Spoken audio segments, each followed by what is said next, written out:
ہو. پھر اللہ فرماتا ہے قد افلح، تم اپنی قد افلح من تزکا، تم اپنے آپ کو نفساً اور قلباً پاک و صاف کر لو. یہ آیہ کریمہ تو فقط یہ انڈیکیٹ کرتی ہے کہ لوگوں نفساً اور قلباً پاک صاف ہوگے تو تمہیں دنیا میں بھی اور آخرت میں بھی کامیابیاں ملے گی. اب پھر قرآن مجید کی یہ آیہ کریمہ جو میں نے پہلے پڑھی کہ یتلو علیکم آیاتنا ویزکیکم، یہ نبی قرآن مجید کی آیتیں ان کو پڑھ کر سناتا ہے اور نفساً اور قلباً پاک و صاف کرتا ہے.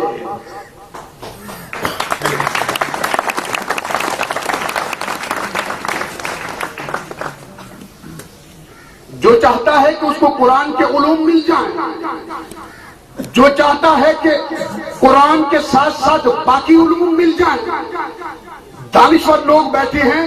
قرآن کہتا ہے کہ تمام تر علوم کی اساس میں ہوں، تمام تر علوم مجھ سے نکلے ہیں. کوئی اگر کہے کہ سپیس کا علم میں جاننا چاہوں تو اس کی بنیاد قرآن سے ملتی ہے. کوئی کہے کہ میں جغرافیہ پڑھوں اس کی بنیاد قرآن سے ہے. کوئی یہ کہے کہ میں پالیٹکس سیکھوں اس کی بنیاد قرآن سے ہے. کوئی کہے کہ میں الجبرا سیکھوں اس کی بنیاد قرآن سے ہے. کوئی کہتا ہے کہ کیمسٹری کا نالج لوں اس کی بنیاد قرآن ہے. کوئی کہے کہ بایو سیکھوں اس کی بنیاد قرآن ہے. گویا مسلمانوں کے لیے اللہ فرماتا ہے جب تک نفساً اور قلباً پاک و صاف نہیں ہوگے، یعلمہم الکتابہ والحکمہ کی باری تو بعد میں ہے، یہ شرط ہے علم اس کو ملے گا جو نفساً اور قلباً پاک و صاف ہوں گے. نفساً اور قلباً پاک صاف وہی ہوگا جو دامن مصطفیٰ میں آ جائے گا. اللہ اکبر یا رسول اللہ، جو دامن مصطفیٰ میں آ جائے گا. آج ہم جس ہستی کا یوم پیدائش منا رہے ہیں، کہاں رجحان کی دھرتی، کہاں شیخ الاسلام ڈاکٹر محمد طاہر القادری رجحان میں کبھی نہیں آئے. آج میں جذبہ ایسے دیکھ رہا ہوں، جب نعرے لگائے جا رہے تھے یہ بیٹے کس کے طاہر کے، یہ سینے کس کے طاہر کے، یہ بازو کس کے طاہر کے، یہ جذبے کس کے طاہر کے. کون سی چیز ہے جس نے ان کے سینوں کے اندر اثر انگیزی پیدا کی؟ یہ وہی جذبہ ہے جو دامن مصطفیٰ کے ساتھ جس انداز سے قریب ہوتا گیا. صحابہ کو تو ہم نے نہ دیکھا، محمد مصطفیٰ کو ہم نے نہ دیکھا.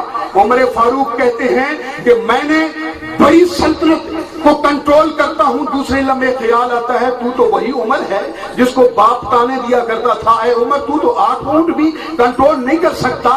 یہ اتنی بڑی سلطنت کا نظام تو کیسے سنبھال رہا ہے؟ اگلے لمحے پھر خود کو جواب دیتے ہیں یہ سب محمد مصطفیٰ کے قدموں کی خیرات ہے. ان کے قریب آیا ہوں تو اتنی عقل آ گئی ہے، اتنی دانش آ گئی ہے، اتنی مضبوط گرپ آ گئی ہے. آج بھی ہو جو براہیم کا ایمہ پیدا، آگ کر سکتی ہے انداز گلستہ پیدا. ہم پاکستان میں رہ رہے ہیں. جس ہستی کے ٹاپک پر مجھے کہا گیا تعارف کی محتاج نہیں ہے، دنیا اسلام میں اس وقت اس ہستی کو ہم پاکستانی فقط اس لیے نہیں کہتے کہ ان کا تعلق پاکستان سے ہے. آج جائیں عرب کی سرزمین پر، 3 سال قبل استنبول کی سرزمین پر مسلم امہ کے کرنٹ ایشوز کی سولوشن کے لیے 110 دانشوروں کو پوری دنیا سے جمع کیا گیا. اور آپ کے لیے حیرت کی بات ہے پورے اس ایشیا سے ایک پرسنالٹی کو بلایا گیا، وہ پرسنالٹی شیخ الاسلام پروفیسر ڈاکٹر محمد طاہر القادری کی.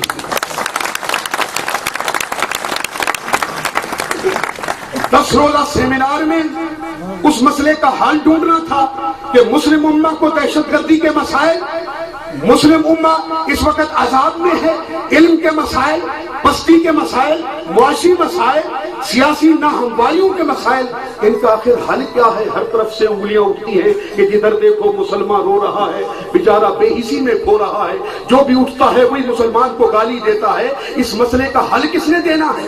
اس مسئلے کے حل کی تلاش کے لیے اس ٹاپک پر 10 روزہ سیمینار ہوا. جو بات آپ کو انڈیکیٹ کرنا چاہتا ہوں کہ آخری روز جب یہ کنکلوژن کی باری آئی کہ آج اس سیمینار کے آخری روز اس کو کنکلوڈ کر کے کوئی حل دیا جائے، 3 لیڈران کو، 3 دانشوروں کو، 3 رہنماؤں کا انتخاب ہوا. ان 3 رہنماؤں میں بھی پوری دنیا کی جو کریم تھی، آپ کے لیے خوشی کی بات ہے ان 3 رہنماؤں میں بھی شیخ الاسلام ڈاکٹر طاہر القادری موجود تھے. اس سے بھی بڑی اعزاز کی بات آپ کو بتانا چاہتا ہوں دوستو، سینے تان کر کھڑے ہو جاؤ، بیشک لٹریسی ریٹ ہمارا کم ہے، بیشک ہم زیر عذاب ہیں، بیشک سیاست پر بدکردار لوگوں کا قبضہ ہے، بیشک یہاں بے انتقالیاں ہیں، بیشک پالیٹکس کے لیے کوئی راستے ہی نہیں ہے، بیشک قول و فعل کے تضادات ہیں، ایسی پست سرزمین سے اٹھنے والا ایک ثبوت جب کنکلوژن کی باری آئی نا، ایک شام سے تھا، ایک ترکی سے تھا، دانشور ایک لیڈر، اس نے اپنی گفتگو کے بعد وہ سارا کچھ شیخ الاسلام ڈاکٹر طاہر القادری کی جھولی میں ڈال دیا کہ دنیا اسلام اور امت مسلمہ کے بحران کے حل کے لیے اور ان کو اس عذاب سے نکالنے کی خاطر جو فارمولہ شیخ الاسلام دیں گے وہی عالم اسلام کا ہوگا۔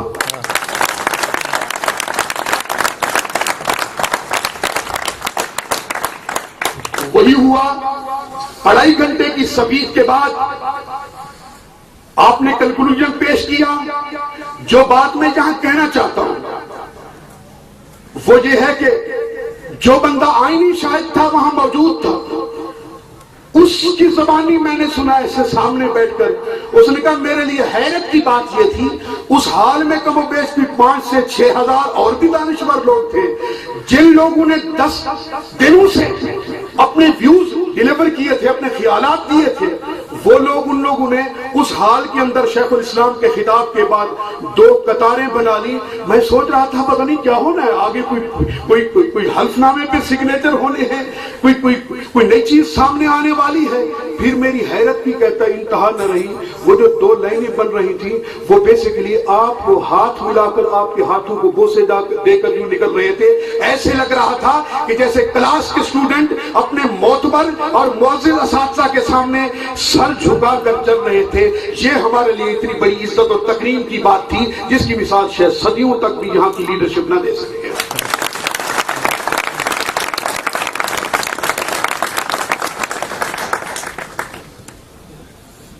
شیخ الاسلام دن میں نہیں بن جاتا، جنگ کی سرزمین سے اٹھنے والا وہ بچہ جن کے مالی حالات بھی کمزور، آپ فرماتے ہیں کہ جب میں نے پہلا درس قرآن دیا اس پہلے درس قرآن میں 50 افراد میرے ساتھ بیٹھے تھے، 3 ماہ کے بعد 5000 افراد کی تعداد ہو گئی، اور پہلی تنظیم لاہور کے اندر موضع وجود میں آئی، اور آج 30 سال کا پیریڈ بیت چکا۔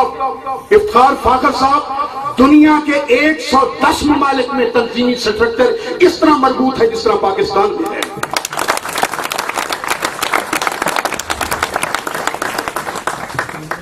کل کی بات ہے 11 اور 12 ربیع الاول کی درمیانی شام، جب مینار پاکستان پر تجدید عہد وفا محمد مصطفیٰ سے کیا جا رہا تھا، سلوگن دیا شیخ الاسلام نے کہ آؤ کہ سب حضور سے عہد وفا کریں۔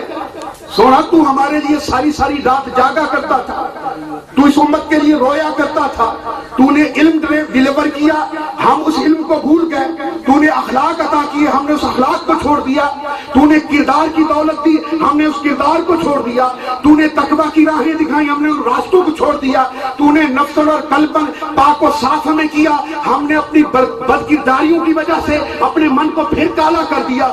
سونا ہم پھر عزم کرتے ہیں تیری پیدائش کی رات لاکھوں لوگ مینار پاکستان تلے جمع ہو کر یہ سلوگن الاپیں گے کہ آؤ کہ سب حضور سے عہد وفا کریں۔ عہد وفا ہوا۔ 3.5 لاکھ خواتین و حضرات، محتاط اندازہ بتا رہا ہوں، لاہور کے لوگ تو زیادہ کہتے ہیں چونکہ گزشتہ 10-12 سالوں سے اتنی تعداد تھی، موسم خراب تھا، شدید سردی تھی، 4 گھنٹے مسلسل بارش ہوتی رہی۔ کیا 4 گھنٹے مسلسل بارش ہوتی رہی؟ اس بارش کے دوران قیادت بھی ملک میں موجود نہیں ہے۔ مصر سے جامعہ الازہر کے ڈائریکٹر بھی موجود ہیں، اور شیوخ اور علمی دانشور شخصیات بھی وہاں موجود ہیں۔ ان کے لیے تو ہمارے کارکنان چھتریاں اٹھا کر ان پر سایہ فکن تھے کہ یہ مہمان ہیں، ان کو ڈسٹربنس نہ ہو۔ جو 3.5 لاکھ خواتین و حضرات، رات ایک ساتھی بتا رہا تھا، خدا کی عزت کی قسم حیرت کی انتہا یہ نہ تھی، جن ماؤں کی گود میں بچے تھے کسی ایک بچے کی بھی ہم نے رونے کی آواز نہ سنی۔ فیضان مصطفیٰ اور کیا ہوتا ہے۔